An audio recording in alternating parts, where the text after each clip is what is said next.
ऐश्वर्यस्य च केवलम् तस्मै ज्येष्ठाय ब्रह्मणे नमः। तस्मै ज्येष्ठाय ब्रह्मणे नमः। तस्मै ज्येष्ठाय ब्रह्मणे।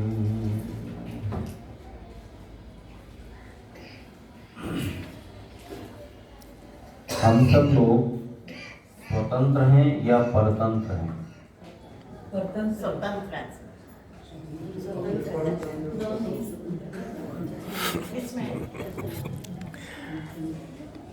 परतंत्र हैं। इस जगत की व्यवस्था ऐसी है। अच्छा, ईश्वर स्वतंत्र है कि परतंत्र है? ईश्वर स्वतंत्र है। हमारे कर्म किए बिना क्या ईश्वर फल देने में स्वतंत्र है?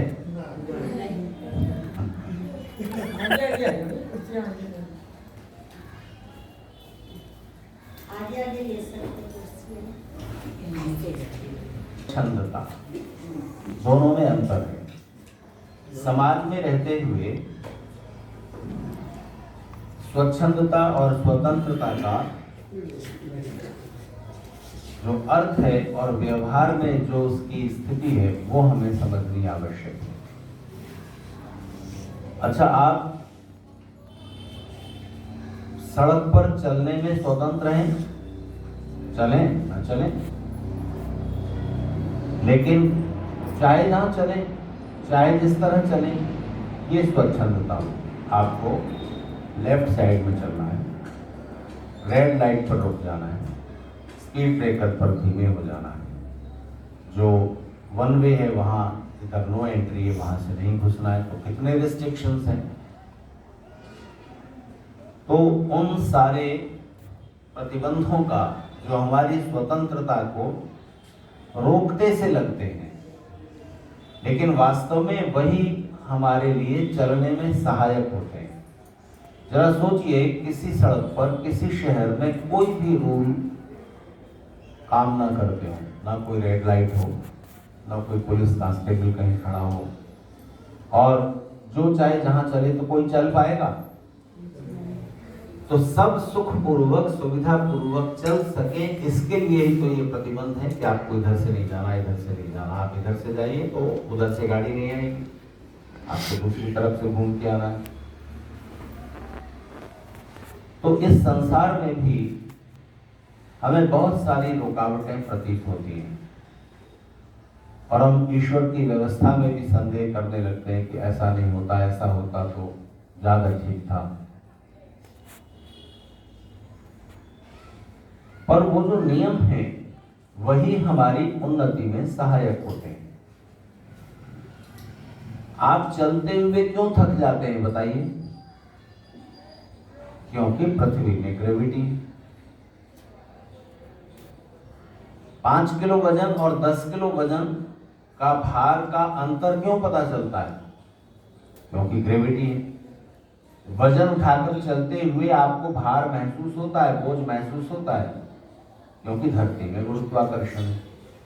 अगर ये गुरुत्वाकर्षण न हो तो क्या हो? तो हम चलते हैं, थक जाते हैं, बोझ उठाकर चलते हुए और थक जाते हैं। पृथ्वी का गुरुत्वाकर्षण हमें रोकता है। तो चलिए ऐसा करते हैं, पृथ्वी में से ग्रेविटी हटा देते हैं, गुरुत्वाकर्षण न रहे, तो क्या हम चल पाएंगे? फिर तो हम न जाने कहाँ स्पेस में होंगे। तो जब आप पृथ्वी की ग्रेविटेशन की जहां तक सीमा है उस लिमिट से पार हो जाते हैं अंतरिक्ष यान में बैठ करके, तो आप छत से चिपक जाएंगे, और आपको बड़ा उसका अभ्यास करके जाना पड़ता है अंतरिक्ष यात्रियों को कि उस ग्रेविटेशन से रहित अवस्था में हम किस तरह अपने को संभालें।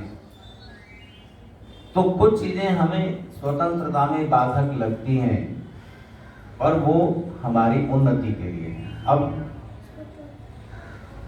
बच्चों को माता पिता रोकते टोकते, इधर नहीं जाओ, उधर नहीं जाओ, इधर ठीक से बैठो, तो बच्चों की भलाई के लिए होता है। एक पौधे को ये शिकायत हो गई कि मेरे चारों तरफ ये कटीले तारों की बाड़ क्यों लगा दी। ये हटा ली जाए।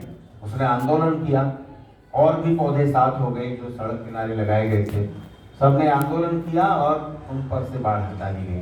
तो उसका परिणाम क्या हुआ? कोई भी बकरी गधा उसको चल जाएगा। तो जब तक वो छोटे हैं उनकी सुरक्षा के लिए, फिर जब वो बड़े हो जाएंगे तब उन्हें किसी बाउंड्री की और किसी इसकी जरूरत नहीं है। फिर प्राकृतिक रूप से फिर तो सिंचाई की भी जरूरत नहीं है, पानी भी नहीं डालना है। जमीन में उनकी जड़ें गहरी हो गई है, वहां से वो जल भी ले लेते हैं, आकाश में जो नमी है वहां से ले लेते हैं, वर्षा होती है उससे हो जाता है। तो फिर मनुष्य को किसी बड़े वृक्ष की सिंचाई का काम नहीं करना पड़ता, छोटे पौधों की परवरिश करनी होती है। तो प्राय बच्चों को ये शिकायत रहती है कि हमारे माता पिता हमें बहुत रोकते टोकते, हम पर नियंत्रण रखते हैं, हमें कंट्रोल रखते हैं, हमें फ्रीडम नहीं। तो परम पिता के साथ भी हमारी ऐसी शिकायतें हो जाती हैं। यद्यपि ऋषि दयानंद ने कहा है कि सबसे बड़ा सुख क्या है? निरोगी काया। ऋषि दयानंद की दृष्टि में सबसे बड़ा सुख है स्वतंत्रता। आखिर रोग हो गया तो आपकी स्वतंत्रता छिन गई ना। अल्टीमेटली तो वही बात है, रोग हो गया, आप रिस्ट्रिक्शन आ गई, ये मत खाओ, वो मत खाओ, लेटे रहो, यहाँ मत जाओ, वहां मत जाओ। ये तो उठा जिस के तरह की बीमारी है उस तरह से ये तमाम उठा के यहाँ रखने का ध्यान से, हमारे शोर नहीं होना चाहिए, शोर नहीं होना चाहिए। एक मिनट, तो आर्य समाज का 10वां इसको नियम उठा के बोलिए। वहाँ रखो, वो नवा है, सबकी उन्नति वाला नवा इसको है। ठीक तरह से रखो। सामाजिक सर्वहितकारी करने में सबको परतंत्र रहना चाहिए। प्रत्येक हितकारी नियम पालन में सब स्वतंत्र रहे। तो ये जो प्रत्येक हितकारी नियम है इसमें स्वतंत्रता है, लेकिन वो स्वतंत्रता किस तरह की है? जैसे आप सुबह उठें, व्यायाम करें, ये प्रत्येक हितकारी नियम है कि नहीं? तो अब व्यायाम करने के लिए कोई आपको कहेगा तो छोटी उम्र में स्कूल में वहां पर कहा जा सकता है, लेकिन बाद में तो आपकी स्वतंत्रता है। आप 6 बजे रहने दीजिए इसको, आप 6 बजे करें, 7 बजे करें, 8 बजे करें या ना करें, आपकी स्वतंत्रता है।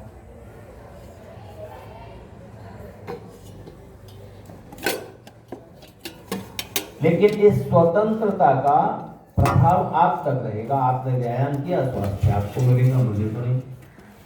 लेकिन सड़क पर चलते हुए हम परतंत्र हैं, किसके? नियमों के परतंत्र। तो जहां लोग नियमों का पालन करते हैं वहां किसी व्यक्ति की परतंत्रता हमें नहीं झेलनी पड़ती। अगर कोई आदमी सड़क पर चलते हुए जो ट्रैफिक के रूल्स हैं उनको फॉलो कर रहा है तो ट्रैफिक इंस्पेक्टर या ट्रैफिक कांस्टेबल उसको क्यों दंड देगा पकड़ करके, ये गाड़ी इधर लगाओ, लाइसेंस दिखाओ? इस सब की जरूरत नहीं होगी। नियम तोड़ा है तब फिर आप परतंत्र हो गए, फिर दूसरा आप पर चालान करेगा, जुर्माना करेगा।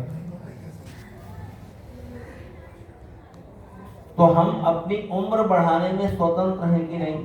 सवाल ये था। तो आयु परमेश्वर ने पहले से निश्चित कर रखी है, तो फिर प्रार्थना और स्वास्थ्य के नियमों का पालन करने की क्या जरूरत है? तो उम्र जितनी है उतनी है। तो जो लोग ये मानते हैं कि परमेश्वर ने उम्र निश्चित की हुई है, उससे पहले हमारा जीवन कोई नहीं छीन सकता, ये जो चम्मच है मेरे को यहाँ रखना।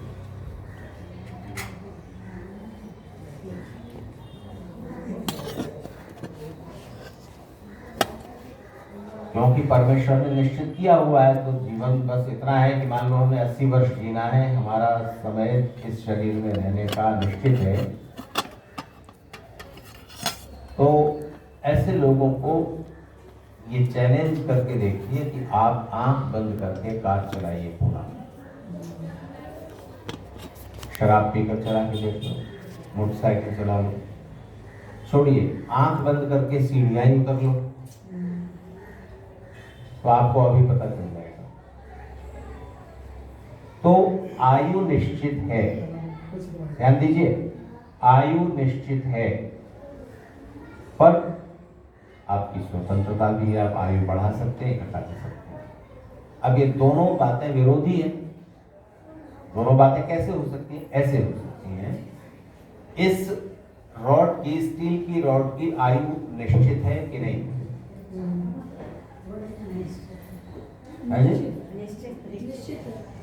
वो जो तांबे की प्लेट है उसकी उम्र और इस लोहे की रॉड की उम्र में फर्क है। तांबे में जंग नहीं लगेगा, इसलिए अगर इतिहास को सुरक्षित रखना हो कि आने वाली जनरेशन क्या हुआ था, तो उसको तांबे की प्लेट पर लिख करके जमीन में रख दिया जाता है, क्योंकि तांबा खराब नहीं होता। बहुत सब, या पत्थर पर लिख दो, लोहा जंग लग करके खराब हो जाएगा, चला जाएगा। तो कोई पदार्थ कभी तो नष्ट होगा। कोई भी पदार्थ जो बना है उसके मॉलिक्यूल्स, एटम्स कभी तो बिखरेंगे। तो उन मॉलिक्यूल्स के, उन एटम्स के मिलने की प्रक्रिया और उनकी क्वांटिटी वो तय करती है कि वो पदार्थ कितनी देर तक उसके परमाणु जुड़े रहेंगे, कब तक वो नष्ट नहीं होगा। लेकिन आखिर तो ये पृथ्वी भी नष्ट होगी, आखिर तो सारा ब्रह्मांड, इसमें जो भी प्लैनेट्स हैं सब खत्म होने, क्योंकि जो चीज बनी है वो बिगड़ी है। बीच में मैं एक सवाल और उठा दूं कि लोग ये कहते हैं कि आप ये कहते हो कि परमेश्वर को मानने की जरूरत इसलिए है, परमेश्वर के अस्तित्व में, उसकी एग्जिस्टेंस को प्रूव करने के लिए बहुत सारे लॉजिक और फैक्ट दिए जाते हैं, तथ्य और तर्क। तो उनमें से एक ये भी है कि संसार को किसने बनाया? ये संसार किसने बनाया? तो आप कहते हो कि ईश्वर ने। तो इस संसार को बनाने वाले की जरूरत है, किसी भी चीज को बनाने वाले की जरूरत है, इसलिए ईश्वर है, क्योंकि इस संसार को बनाने वाले की जरूरत है। तो जो ईश्वर को नहीं मानते उनकी ओर से ये लॉजिक, ये दलील दी जाती है कि अगर आप कहते हो कि इस संसार को बनाने वाले की जरूरत है, हर चीज को बनाने वाले की जरूरत होती है, तो उस परमेश्वर को बनाने वाला कौन है? उसको भी बनाने वाला कोई होगा। फिर इस, मान लीजिए ये परमेश्वर है, इसको बनाने वाला ये परमेश्वर, तो इसको भी बनाने वाला कोई होगा, होना चाहिए। तो उसको बनाने वाला एक और परमेश्वर, तो ये सिलसिला तो कभी खत्म नहीं होगा। इसको फिलोसॉफी में अनवस्था दोष कहा जाता है, दर्शन की भाषा में, दार्शनिक भाषा में अनवस्था दोष, यानी जिसका सवालों का कोई अंत ही ना आए, ये अनवस्था है। तो फिर तो वो कहते हैं कि इससे अच्छा है कि आप ये मान लेना कि ये संसार हमेशा से ऐसा ही बना हुआ है, इसको कोई बनाने वाला ही है। क्योंकि आप ईश्वर के बारे में भी यही कहोगे ना कि ईश्वर हमेशा से, उसको बनाने वाला कोई नहीं, ठीक है। और अगर आप ये कहते हो कि संसार को बनाने वाला कोई है, तो उसको, उस ईश्वर को बनाने वाला भी कोई होगा, फिर उस ईश्वर को बनाने वाला भी कोई होगा।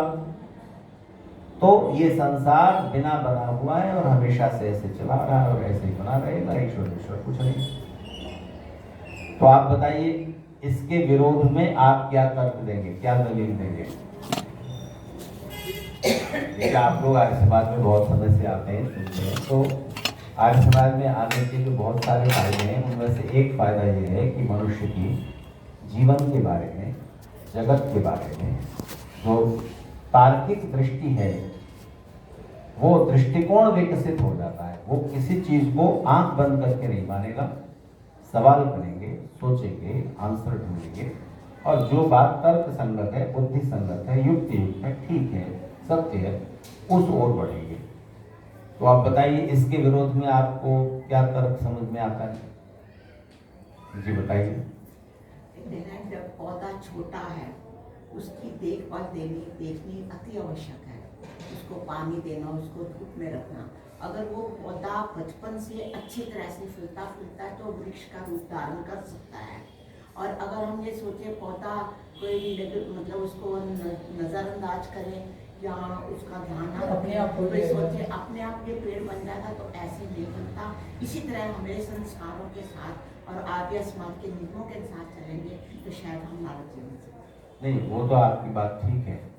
मैं इस बारे में आपसे एंटी लॉजिक मांग रहा हूँ कि जो ये लॉजिक है कि ये संसार बना हुआ, इस संसार को बनाने वाले की जरूरत है, इसलिए ईश्वर को मानना जरूरी है, तो हर चीज को बनाने वाला चाहिए, तो उस ईश्वर को भी बनाने वाला कोई होगा, फिर उस ईश्वर को बनाने वाला भी कोई होगा, तो हम ये मान लेते हैं कि ये संसार बिना बना हुआ है। जैसे वो आप ईश्वर के बारे में कहते हो कि वो ईश्वर हमेशा से बिना बना हुआ है, ऐसे हम ये मान लेते हैं कि संसार भी बिना बना हुआ है और हमेशा से है। कोई इस तर्क से ईश्वर को मानने की जरूरत नहीं है। हाँ जी बताइए। जो चीज नियम में रहती है और संसार नियम में दिखता है, तो जो नियम में होता है उसको बनाने वाला नियामक निश्चित होता है, अपने आप वो चीज बन नहीं सकती। कुछ हद तक बात आपने ठीक कही है। इसको यूं कहें,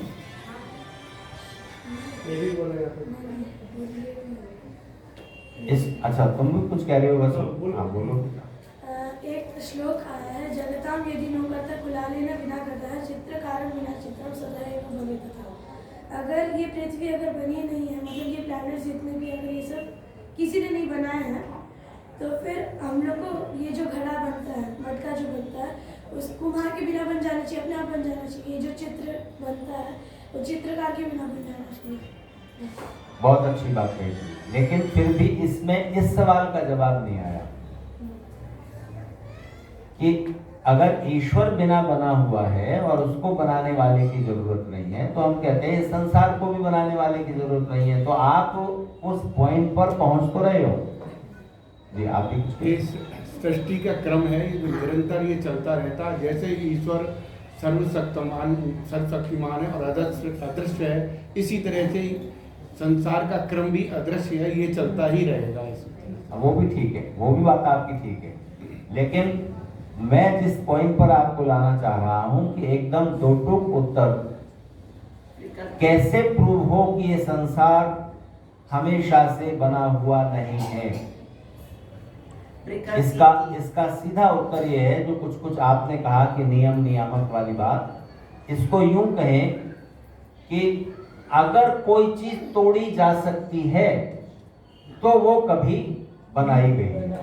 अगर किसी चीज को नष्ट किया जा सकता है तो वो कभी निर्मित हुआ है।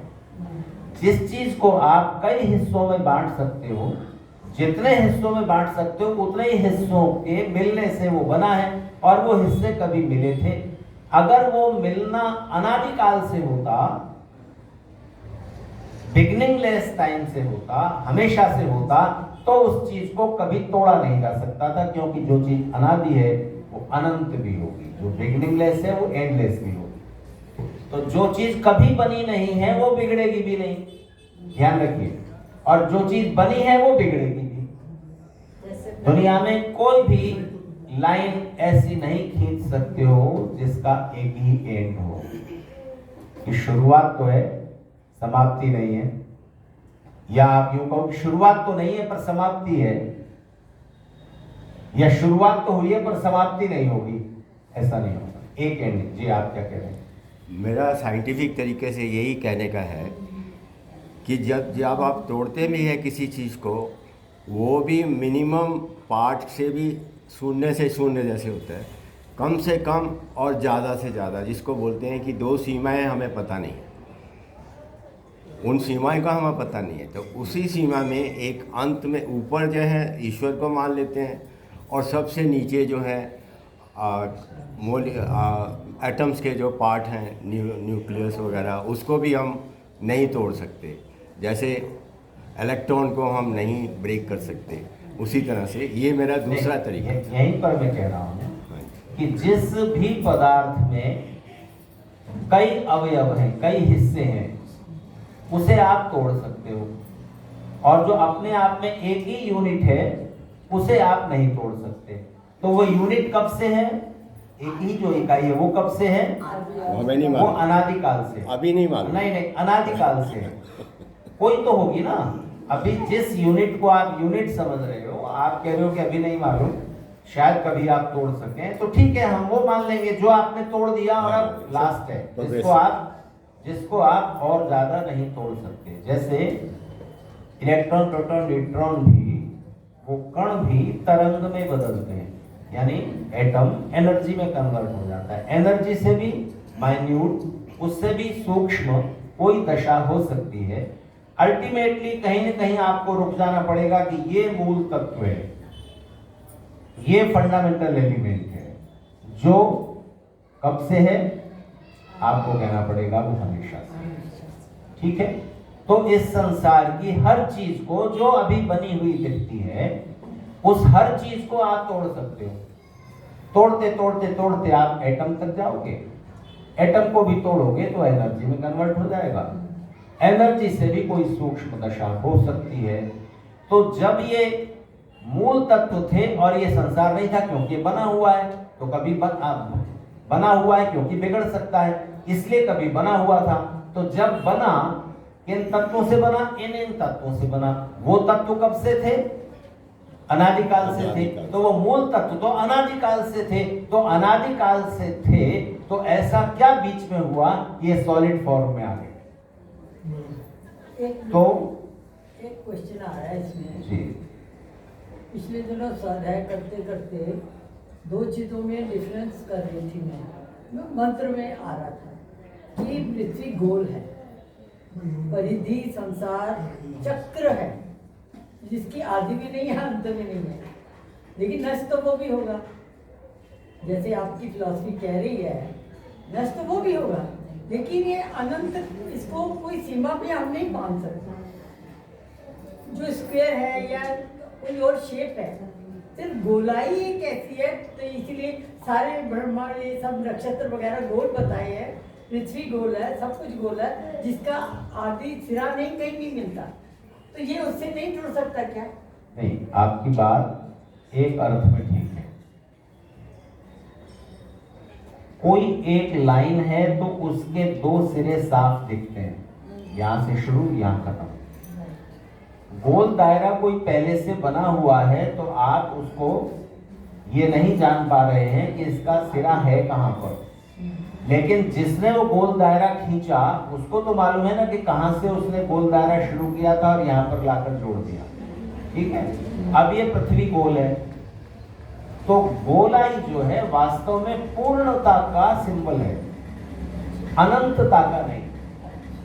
अनंतता और पूर्णता दोनों में एक अंतर है। कई बार उसे समान अर्थक समझ लेते हैं लोग। अंतर क्या है कि मान लीजिए एक गोल दायरा इतना बड़ा है, एक इतना बड़ा दायरा है, तो वो पूर्ण है अपने में। लाइन पूर्ण नहीं है, क्योंकि लाइन को और आगे खींच सकते हैं आप। गोला तो पूर्ण हो गया, ठीक है, लेकिन वो गोला पूर्ण है पर अनंत है क्या? अनंत तो नहीं है, पर अपने में पूर्ण है। तो हमें जीवन को पूर्णता में जीना चाहिए। यानी एक व्यक्ति ने 3 रोटी खाई, पेट भर गया। एक व्यक्ति ने 8 रोटी खाई, उसका पेट भर गया। एक ने 18 खाई, 18 खाने से उसका पेट भरा। किसका भोजन पूर्ण है? सभी का है ना। तो कोई 60,000 रुपए महीना कमाता है, कोई 5 लाख रुपए महीना कमाता है। अगर आप दूसरे से तुलना करोगे तो आप अपने को अपूर्ण पाओगे, ठीक है ना। तो आपको अपनी पत्नी, अपने पति अच्छे लगते हैं तभी तक जब तक दूसरों से तुलना नहीं होती। तो पड़ोस में जब आप देखते हो कि देखो जी वो तो इतना अच्छा हो गया, तो महिलाएं तुलना करती रहती हैं पति की, पुरुष तुलना करते रहते हैं पत्नी की, तो अपूर्णता महसूस होती है। आप किसी रेस्टोरेंट में खाना खाने जाएं तो आपने ऑर्डर कर दिया मेन्यू कार्ड देख के, क्या क्या खाना है, आपने अपनी रुचि से खाना मंगा लिया। तो मनोवैज्ञानिक कहते हैं कि आपने जो खाना ऑर्डर कर दिया, आपको तब तक अपना खाना अच्छा लगेगा जब तक बगल की टेबल पर आपकी नजर नहीं गई। ओहो ये नहीं मंगाया, ये मंगाते, तो अब ये कौन खाएगा? तो अपने कि अगली बार वो खाएंगे। हाँ, तो अभी तो आपको उसमें रस लेना चाहिए। तो अपना धन, अपना वैभव, अपने पुरुषार्थ के प्रतिफल में जो हमें मिला है उसमें संतुष्ट रहें, प्रसन्न रहें।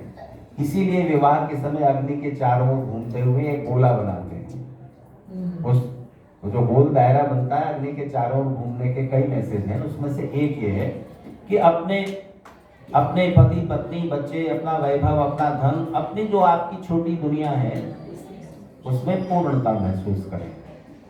अनंतता कभी आप अनंत है वो तो आप उसको आपको कोई अंत आएगा ही नहीं। तो तुलना करोगे तो जैसे एक लाइन होती है ना, तो लाइन छोटी है या बड़ी? कोई लाइन खींची हुई है, वो छोटी है कि बड़ी? वसु कहांगे, वो लाइन छोटी है कि बड़ी? जब तक तुलना नहीं होती तो जब तक उसके पैरेलल दूसरी लाइन ना हो तब तक आप उस लाइन को छोटा है बड़ा नहीं कह सकते। तो लाइन हमेशा अपूर्ण रहेगी, क्योंकि स्पेस तो अनंत है। तो उस लाइन को कहीं भी कितना भी खींच सकते हो, कितना भी लंबा कर दो, अभी और स्पेस बाकी है। तो लाइन तो हमेशा अपूर्ण रहेगी, और गोल घेरा पूर्ण है, पर अनंत नहीं है। ठीक है, तो ये जो अनादि अनंत का कॉन्सेप्ट है, ये आप ईश्वर को मानो या न मानो, कुछ चीजों को आपको अनादि और अनंत मान लेना पड़ेगा, और फिर भी सवाल अधूरे रह जाएंगे ईश्वर को माने बिना। क्योंकि वो जो फंडामेंटल एलिमेंट्स थे, मूल तत्व थे, आपने परमाणु को भी विखंडित कर दिया, तोड़ दिया, एनर्जी बदल दिया, एनर्जी से भी कोई सूक्ष्म दशा थी, तो वहां तक भी मूल तत्व जो भी है, कोई तो है ना अल्टीमेटली, कोई मूल तत्व। वो मूल तत्व आपको अनादिकाल से मानना पड़ेगा, हमेशा से वो चला आ रहा है। तो बीच में ये क्या हो गया कि जो अनादिकाल से जैसा था वैसा ही चला आता और अनंत काल तक वैसा ही रहता। बीच में किसने इसकी शेप बदल दी, उसको जोड़ दिया। जो अलग अलग पदार्थ थे उनको जोड़ दिया, और सूक्ष्म जो है वो स्थूल में बदल गया। तो कोई एक्सटर्नल फोर्स अगर नहीं होती है तो साइंस ही बोलती है कि जो चीज जैसी है अनादिकाल से वैसी ही अनंत काल तक रहेगी, जब तक कोई बाहरी शक्ति उसकी परिस्थिति में चेंज ना लाए। तो वो जो बाहरी शक्ति है वो अंदर रहकर और बाहर सारे उसमें, क्योंकि ये संसार अनादि अनंत है, एंडलेस है, कहां तक इसका विस्तार है नहीं कहा जा सकता, उसमें व्यापक वो परमेश्वर इस संसार को रचना में लाता है, अस्तित्व में लाता है, अस्तित्व बनाए रखता है। और चूंकि ये बने हैं इसलिए बिगड़ेंगे भी, तो इसका टाइम है। क्योंकि वो पदार्थ जिस अवस्था में बने हैं, जिस परिस्थिति में, जितनी क्वांटिटी में, ये तय करता है कि वो कितने समय तक रहेगा। तो मनुष्य का शरीर कब तक रह सकता है? 100 तो हर एक प्राणी का डीएनए ये तय करता है, और ये नियम है कि जो प्राणी जितने समय में युवा होता है उससे 6 गुना मैक्सिमम वो जी सकेगा। ये कैपेसिटी की आखिरी सीमा है। तो एक कपड़ा कितनी देर तक रहेगा, ये कपड़ा कितनी देर तक रहेगा, उसकी आयु निश्चित है ना, कि भाई कॉटन का है कितनी देर तक रह जाएगा, पॉलिएस्टर का है तो कुछ और देर तक। लेकिन आप चाहो तो अभी फाड़ दो, ठीक है। आप चाहो तो उसका इस्तेमाल आप बड़े रफ तरीके से करो, उसको धो तो इस तरह रगड़ो, और बड़े भयंकर डिटर्जेंट इस्तेमाल करो तो सिल्क तो बड़ी जल्दी खत्म हो जाएगी। डिटर्जेंट में आप 10 बार धो लो, सिल्क का कपड़ा खत्म। ज्यादा देर धूप में सुखा दो, कॉटन का और सिल्क का कपड़ा ज्यादा देर धूप में सुखाने से या ज्यादा तेज गर्म प्रेस कर देने से, कुछ भी असावधानी कर देने से उसका काम बिगड़ जाता है। तो देखिए, मुझे तो वस्त्र लोग भेंट कर देते हैं, जैसे मिल जाते हैं पहन लेता हूँ। कभी साधारण स्तर के होते हैं, कभी अच्छे स्तर के होते हैं। तो जो सचमुच मेरी रुचि और मेरे उसके विपरीत है, जैसे कोई कलर मेरे पर नहीं फबेगा, नीला रंग मुझे अच्छा नहीं लगेगा, तो वो मैं और आगे बढ़ा देता हूँ, जिनके काम आ सकता है उन्हें दे देता हूँ। तो किन्हीं सज्जन ने मुझे सिल्क का ऑरेंज कलर का कुर्ता भेंट किया। तो अब उस पर थोड़ी सी, एक बार पहना सलवट आ गई, दूसरी जगह फिर कहीं जाना था, मैंने सोचा कि इस पर ही प्रेस कर लें, तो प्रेस की दुकान खुली नहीं थी, मुझे जल्दी निकलना था। तो मुंबई की बात है, आर्य समाज में ठहरा हुआ था, बगल में जो पंडित जी रहते हैं वो प्रेस रखते हैं, तो वहाँ रहते ही हैं। मैं तो यात्री हूँ, यहाँ वहाँ कब कहाँ। तो मैंने उनसे प्रेस मांगी कि जरा सी सलवटें ठीक कर लूँ। अब वो प्रेस पता नहीं कैसी थी, एकदम से तेज गर्म हो गई, और मैंने जैसे ही उसको रखा यहाँ पर इतना बड़ा छेद हो गया और वो कपड़ा उठ करके चिपक के प्रेस के साथ आ गया। तो अब ये असावधानी से हुआ ना, तो आप सावधानी रखें शरीर को चलाने में, स्वास्थ्य के नियमों का पालन करते हुए, तो आप जितना इसका मैक्सिमम, और हर इंडिविजुअल का भी एक डीएनए है, तो आपकी पिछली जनरेशन के हिसाब से जैसा शरीर आपको मिला है, आपके दादा दादी नाना नानी चारों दीर्घजीवी थे, तो आपके दीर्घजीवी होने की संभावनाएं काफी बढ़ गई। अब जैसे डायबिटीज है, खान पान गलत होना या ज्यादा टेंशन में रहना इत्यादि कारणों से शरीर में डायबिटीज होगी, पैंक्रियास कमजोर होंगे, इंसुलिन निकलना कम हो जाएगा। लेकिन अगर माता को भी थी, पिता को भी थी, दोनों को थी, दादा दादी को भी थी, नाना नानी को भी थी, तो जेनेटिकली आप चाहे कितना भी स्वास्थ्य का पालन करें, डायबिटीज होने की संभावना बढ़ गई। ठीक है ना, ये निश्चित हुआ क्योंकि आपका जन्म ऐसे जीन, ऐसे जेनेटिकल परिस्थिति में हुआ। लेकिन फिर भी आप चाहें तो कितना भी जेनेटिकली डायबिटीज हुई है, फिर भी आप स्वास्थ्य के नियमों का पालन करते हुए ये खाना, ये नहीं खाना, इतना खाना और कुछ दवा इत्यादि का पालन करते हुए अपना जीवन काफी सीमा तक बढ़ा सकते हैं कि नहीं? ठीक है ना। तो निश्चित भी हुआ और अनिश्चित भी हुआ। तो कुर्ता तो जल गया और सीने पर यहां जेब के पास, तो अब तो वो पहना नहीं जा सकता, लेकिन पहना जा सकता है थोड़ी सर्दी में जिसमें जैकेट पहनी जा सकती है। ठीक है ना, तो मैंने उसे फेंका नहीं। अब जला हुआ कुर्ता जिसमें इतना बड़ा छेद हो गया, वो किसी को दे भी तो नहीं सकते ना। तो अच्छा ये है कि स्वयं ही जैकेट पहन के इस्तेमाल कर लो और उसको पहनकर शादी में भी हो आया। क्योंकि भाई कुर्ता बाहर से तो सबसे ठीक दिख रहा है ना, आखिर दिखाने के लिए ही तो है वस्त्र। कुछ लाइन याद आ गई। अभी जो मूल प्रश्न है वापस लौटता हूँ। Thank you. जो कहते थे खता कोई नहीं है, हमारी कोई गलती नहीं, जो कहते थे खता कोई नहीं है, कहाँ डूबे पता कोई नहीं है, सब अपने अपने कपड़ों पर फिदा है, किसी को देखता कोई नहीं है। तो जब आप शादी समारोह में जाते हैं तो सब ये अपने कपड़े ही दिखाना चाहते हैं, दूसरों के देखने में किसी को दिलचस्पी नहीं। इसका मतलब ये भी नहीं है कि आप अभद्र तरीके से कपड़े पहनकर